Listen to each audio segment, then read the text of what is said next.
Assalamualaikum warahmatullahi wabarakatuh. Perkenalkan, nama saya Aprilian Nur Kristina dengan NIM 23053005. Saya dari Prodi S1 Pendidikan Ekonomi. Di sini saya akan menjelaskan tentang bahaya begadang dan dampaknya terhadap kesehatan. Keseimbangan waktu tidur yang cukup dan berkualitas merupakan elemen krusial dalam memelihara kesehatan fisik dan mental seseorang. Namun, dalam dinamika kehidupan modern yang serba cepat dan terhubung secara terus-menerus, fenomena begadang atau kurang tidur semakin menjadi bagian dari gaya hidup sebagian besar masyarakat.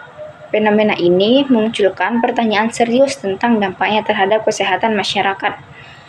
Seiring dengan kemajuan teknologi dan tuntutan pekerjaan dan perkuliahan yang semakin meningkat, kebiasaan bergadang bukan lagi hanya terbatas pada kelompok tertentu, tetapi telah menambah ke berbagai lapisan masyarakat termasuk mahasiswa. Meskipun beberapa orang mungkin melihatnya sebagai suatu tanda produktivitas atau kewajaran dalam menghadapi tekanan waktu, penting untuk mengevaluasi secara cermat dampak kesehatan dari kebiasaan ini. Kebiasaan menahan diri untuk tidur di malam hari merupakan fenomena yang umum di kalangan mahasiswa. Pola tidur yang tidak teratur dan kurangnya waktu tidur seringkali menjadi bagian tak terpisahkan dari kehidupan masyarakat yang penuh tantangan. Meskipun begadang mungkin dianggap sebagai suatu cara untuk meningkatkan produktivitas, tetapi pada kenyataannya, hal ini dapat membawa dampak serius terhadap kesejahteraan fisik, mental, dan akademis mahasiswa. Bergadang adalah berjaga tidak tidur sampai larut malam. Begadang merupakan kegiatan tidur larut malam dikarenakan suatu hal. Bila seseorang sekali begadang, mungkin tidak menimbulkan efek buruk, tetapi bila begadang sering dilakukan atau bahkan setiap hari, kemungkinan besar memicu terjadinya hal buruk bagi kesehatan tubuh.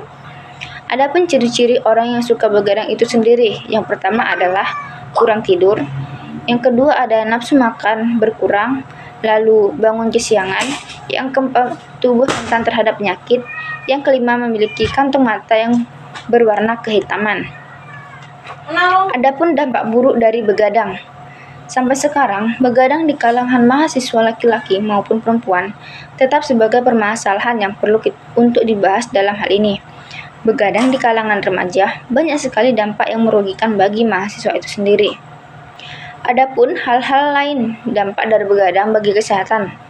Yang pertama itu adalah memicu kegemukan atau diabetes. Kebiasaan begadang berakibat pada produksi hormon leptin yang berfungsi untuk menekan nafsu makan. Bila kekurangan jam tidur, maka produksi hormon leptin akan berkurang. Akibatnya, nafsu makan meningkat dan biasanya jika sudah larut malam, seseorang cenderung untuk memilih makanan ringan. Makan ringan mengandung banyak glukosa, lemak, dan karbohidrat sehingga memicu naiknya kadar glukosa dalam darah akibat menyebabkan kegemukan atau dapat memicu penyakit diabetes. Yang kedua yaitu ada sistem imun melemah. Tidur larut malam atau begadang berpengaruh terhadap rusaknya sel-sel darah putih. Akibatnya kekebalan tubuh menjadi melemah dan rentan terhadap serangan berbagai penyakit. Yang ketiga yaitu sakit kepala sehingga kerusakan otak.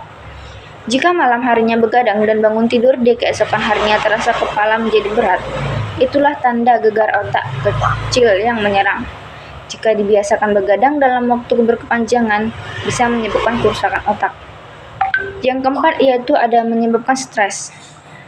Penelitian di Universitas Pennsylvania membuktikan bahwa jam tidur yang kurang dari 5 jam per hari selama seminggu bisa menyebabkan stres, marah, sedih, dan depresi. Yang kelima yaitu ada kemampuan otak menurun. Profesor Jürgen Jelly dari Regensburg University Hospital di Bavaria, Jerman mengatakan bahwa saat tidur, otak kita mengalami regenerasi sel, sehingga ketika bangun, bisa bekerja dengan sempurna. Jika kita kurang tidur, maka sel-sel otak pun akan kurang waktu untuk beregenerasi sehingga kinerja otak tidak akan maksimal dan kemampuan untuk mengingat kita akan menurun atau bisa menyebabkan pikun. Yang keenam yaitu ada menyebabkan kerusakan hati. Begadang bisa menyebabkan timbulnya kerusakan hati. Berdasarkan penelitian dokter-dokter di National Taiwan Hospital mengatakan bahwa tidur terlalu malam dan bangun terlalu siang adalah penyebab utama kerusakan hati. Profesor Christian Benedict dari Uppsala University mengatakan bahwa pada saat tidur otak membersihkan diri dari zat beracun. Namun, pada mereka yang begadang, otak susah membersihkan diri. Karena itu, kandungan zat NSA atau Neuron Specific Annulasa dan S100B, kalsium dinding protein B dalam darah meningkat. Pada dasarnya, dua zat ini tak beracun. Keduanya adalah protein yang ditemukan dalam sel-sel dari sistem saraf pusat. Dua zat ini lazim ditemukan pada mereka yang saraf otaknya rusak. Akibat cedera kepala, akibat peningkatan kandungan dua zat ini dalam otak, jaringan otak menghilang. Namun penelitian yang dirilis dalam jurnal Sleep ini masih butuh penelitian berlanjut. Peneliti sangat berharap adanya berbagai kalangan terutama yang memiliki keahlian dalam permasalahan tersebut untuk mengkaji dan meneliti lebih dalam kepada segenap orang tua, guru, dan masyarakat agar kiranya memperhatikan para remaja. Sebab meski mereka sudah begadang, banyak di antara mereka yang belum memiliki kesadaran untuk melaksanakan norma-norma agama secara baik. Sekian presentasi dari saya. Apabila ada salah kata, saya mohon maaf. Saya tutup dengan Assalamualaikum warahmatullahi wabarakatuh.